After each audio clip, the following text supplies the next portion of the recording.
Hi friends, நான் Shobana Shantakumar. Welcome to Shobana's Kitchen Tamil. ஏற்கனவே நாங்கள் மிரக்கறியெல்லாம் சேர்த்து எப்படி ஒரு உப்புமா செய்கிறான்னு சொல்லி பார்த்துருக்குறோம். அதோட லிங்க்கை டிஸ்கிரிப்ஷன் பாக்ஸில் கொடுத்துருக்குறேன். உங்களுக்கும் பிடிச்சிருந்தா நீங்களும் ட்ரை பண்ணி பாருங்கள். இன்றைக்கு நான் இன்னும் கொஞ்சம் வித்தியாசமாக அதே மிரக்கறியோட சிக்கனையும் சேர்த்து எப்படி ஒரு உப்புமாவை டேஸ்டியாக செய்யலாம்னு சொல்லித்தான் உங்களோட ஷேர் பண்ண போகிறேன். இப்போ நீங்களும் வாங்க இந்த டேஸ்டியான சிக்கன் உப்புமாவை எப்படி செய்யலாம்னு சொல்லி பார்ப்போம். இப்போ முதல்ல நாங்கள் இந்த உப்புமாவுக்கு தேவையான ரவையை வறுத்து கொள்ளுவோம். அதுக்கு அடுப்பை மீடியம் ஹீட்டில் வச்சுட்டு ஒரு 4 தொடக்கம் 5 நிமிஷம் இந்த ரவையை நல்லா வறுத்து கொள்ளுவோம்.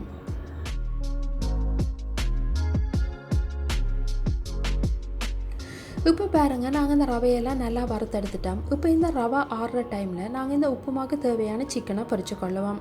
இதில் பார்த்தீங்கன்னு சொன்னால் நான் 250 கிராம் போன்லெஸ் சிக்கன் எடுத்துருக்கிறேன். நீங்கள் இந்த சிக்கன் அளவை உங்களோட டேஸ்ட்டுக்கு ஏற்ற மாதிரி கூடுதலாகவோ அல்லது குறைவாகவோ எடுத்துக்கொள்ளலாம். இப்போ நான் இந்த சிக்கனை இவ்வாறு சின்ன சின்ன பீசஸாக கட் பண்ணி எடுத்துருக்கிறேன். இப்போ நாங்கள் இந்த சிக்கனை பொரிக்கிறதுக்கு முதல் இதை நாங்கள் மேரினேட் பண்ணி கொள்ளுவோம். இந்த சிக்கனை மேரினேட் பண்ணுறதுக்காக 1 டீஸ்பூன் சில்லி பவுடரும், 1/2 டீஸ்பூன் தந்தூரி மசாலா பவுடரும், 1/4 டீஸ்பூன் மஞ்சள் தூளும், 3/4 டீஸ்பூன் உப்பும், 1 டீஸ்பூன் ஹார்ன்ஃப்ளவரும், அதோடு பார்த்தீங்கன்னு சொன்னால் 1 டேபிள் ஸ்பூன் தக்காளி சோஸும், 1 டேபிள் ஸ்பூன் எண்ணெயும் எடுத்துருக்கிறேன். இப்போ முதல்ல நாங்கள் இந்த மசாலாவெல்லாம் நல்லா மிக்ஸ் பண்ணி கொள்ளுவோம். இப்போ பாருங்கள், இந்த மசாலாவெல்லாம் நல்லா மிக்ஸ் பண்ணி எடுத்துட்டோம். இப்போ இதோடு நாங்கள் ஏற்கனவே வெட்டி வச்சுருக்கிற சிக்கனையும் சேர்த்து நல்லா பிரட்டி கொள்ளுவோம்.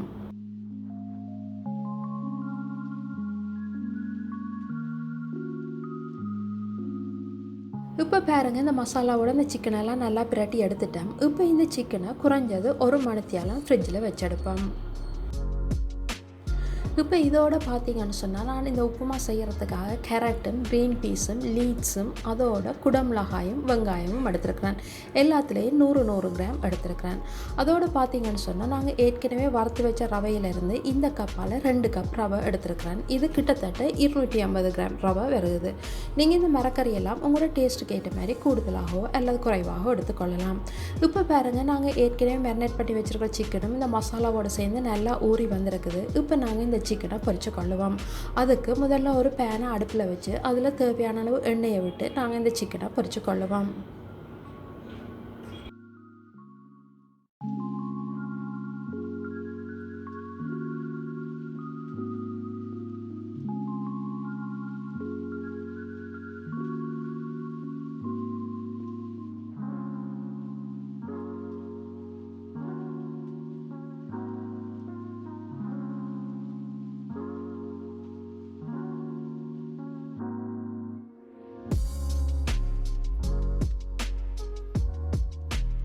இப்போ பாருங்கள், நாங்கள் இந்த சிக்கனெல்லாம் நல்லா கிறிஸ்பியாக பொரிச்சு எடுத்துட்டோம். இப்போ இன்னொரு பேனை அடுப்பில் வச்சு அதில் 1 டேபிள் ஸ்பூன் பட்டர் சேர்த்து கொள்ளுவோம். இந்த பட்டர் நல்லா உருகி வந்ததும் முதல்ல நாங்கள் கேரட்டையும் க்ரீன் பீஸையும் சேர்த்து நல்லா வதக்கி கொள்ளுவோம்.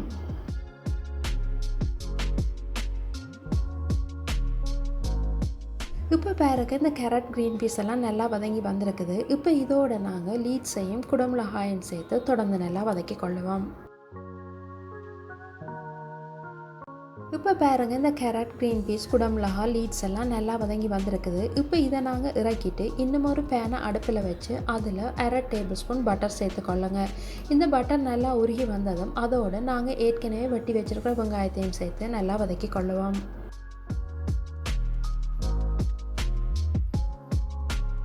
இப்போ பாருங்கள், இந்த வெங்காயம் ஓரளவுக்கு வதங்கி வந்திருக்குது. இப்போ இதோட நாங்கள் 1 டீஸ்பூன் பெருஞ்சீரகமும் அதோட 1/2 டீஸ்பூன் கடுகும் சேர்த்து தொடர்ந்து நல்லா வதக்கி கொள்ளுவோம்.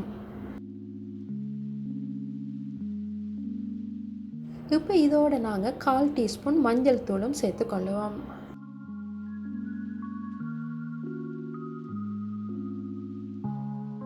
இப்போ பாருங்கள், இந்த வெங்காயம் நல்லா வதங்கி வந்திருக்குது. இப்போ இதோட நான் 1 பீஸ் சிக்கன் சூப் கட்டி சேர்க்குறேன்.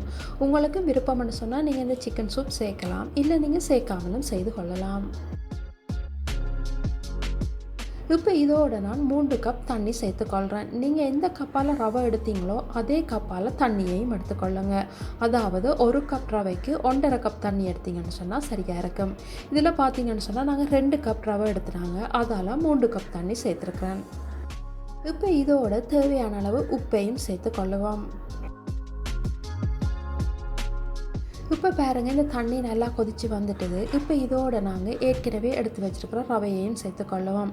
ரவையை சேர்க்கும் போது கொஞ்சம் கொஞ்சமாக சேருங்க. ஒருமிக்க சேர்த்திங்கன்னு சொன்னால் உங்களுக்கு கட்டி கட்டியாக வந்துடும். அதால் இவ்வாறு கொஞ்சம் கொஞ்சமாக சேர்த்துக்கொள்ளுங்க.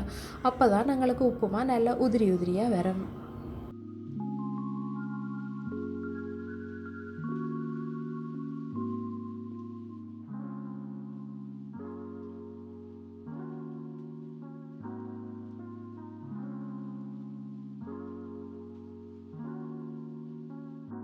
இப்போ பாருங்கள், எங்களோட உப்புமா எவ்வளோ உதிரி உதிரியாக வந்திருக்குதுன்னு சொல்லி. இப்போ இதோடு நாங்கள் ஏற்கனவே வதக்கி வச்சுருக்கிற மிரக்கரையையும் அதோடு நாங்கள் பொரித்து வச்சுருக்கிற சிக்கனையும் சேர்த்து நல்லா மிக்ஸ் பண்ணி கொள்ளுவோம்.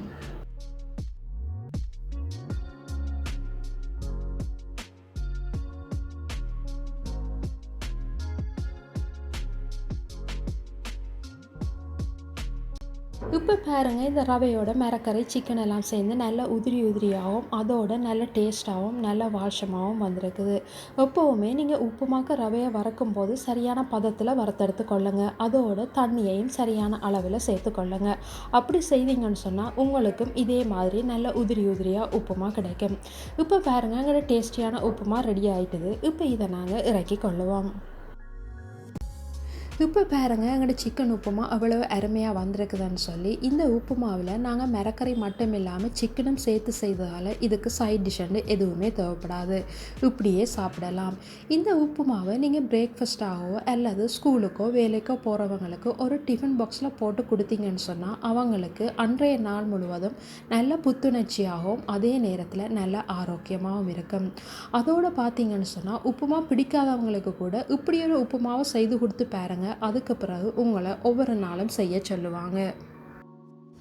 உங்களுக்கும் இந்த சிக்கன் உப்புமா பிடிச்சிருக்குமென்னு நம்புகிறேன். நீங்களும் ஒரு தடவை இதே அளவில் இதே முறையில் உங்களோட வீட்டில் ட்ரை பண்ணி பாருங்கள்.